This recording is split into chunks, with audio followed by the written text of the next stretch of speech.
இப்போ சாப்பிட்றதுக்கு சாப்பாடு வந்திருக்கு. வாங்க என்ன சாப்பாடுன்னு பார்க்கலாம். காலையில் பிரேக்ஃபாஸ்ட்டுக்கு என்ன சாப்பாடுன்னு காட்டுறேன். கொஞ்சம் பாருங்கள். இது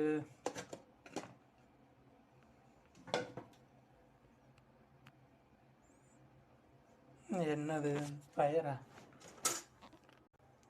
இது ஒரு பயிர் மொச்சக்கொட்டையாட்டம். நான் பயிர் பீன்ஸ் பயிருன்னு சொல்லுவாங்கன்னு நினைக்கிறேன். மோந்து பார்த்தா சாப்பிட முடியாது, அவ்வளோ ஒரு ஸ்மெல்லாக இருக்கும்.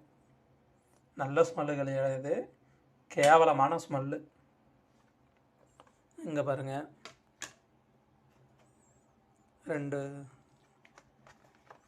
ரெண்டு நாட்டு மிளகா. இதை கடிச்சு தின்னுவிட்டு அப்படியே சாக வேண்டியதுதான். ஆமாம், அவ்வளோ எரியும். இது ஒரு கொடை மிளகா. இது ஆஃப் தக்காளி. அப்படியே எங்கிட்டு வாங்க, என்னன்னு பார்க்குறீங்களா? இது குப்பூஸு. இதுதான் பிரேக்ஃபாஸ்ட்டு சாப்பிட்றது. காலையில் 2 குப்பூஸு. இது ரொட்டியாட்டாக இருக்கும். இந்த குப்பூஸை வச்சு இதை தொட்டுக்கிட்டு சாப்பிட்ணும். அதை தொட்டுக்கிட்டு சாப்பிட முடியலன்னா அந்த பச்சை மிளகாயை, அந்த சிவப்பு மிளகாயை கடிச்சிக்கிட்டு சாக வேண்டியது தான். குவைத்தை நான் வெறுக்கிறதுக்கு ஒரே காரணம் தாங்க, சாப்பாடு. அது சரியாக இருந்தால் நான் சமாளிச்சிருவேன். கண்டார ஒளி அந்த பிலிப்பேனி இருக்காது, முழுன்னு தர்றா. எத்தனை பேர் இருக்கானே இன்னைக்கு வரைக்கும் தெரியல.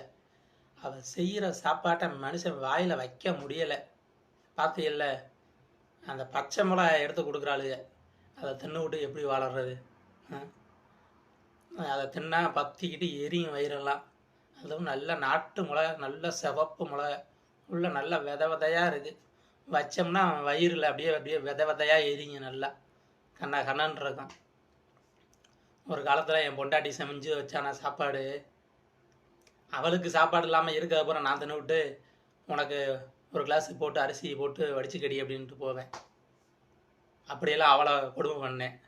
இன்னைக்கு என்னை வச்சு செய்கிறா இவ. அங்கே கட்டின பொண்டாட்டின்ட்டு அவளை என்ன வேணாலும் சொல்லலாம், தாங்கிக்குவா. இவளை எதுவும் சொல்ல முடியாது, வச்சு செய்கிறா நம்மளை.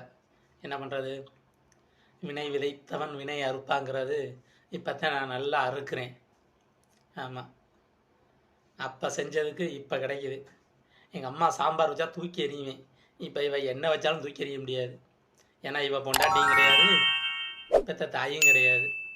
கொடுமை.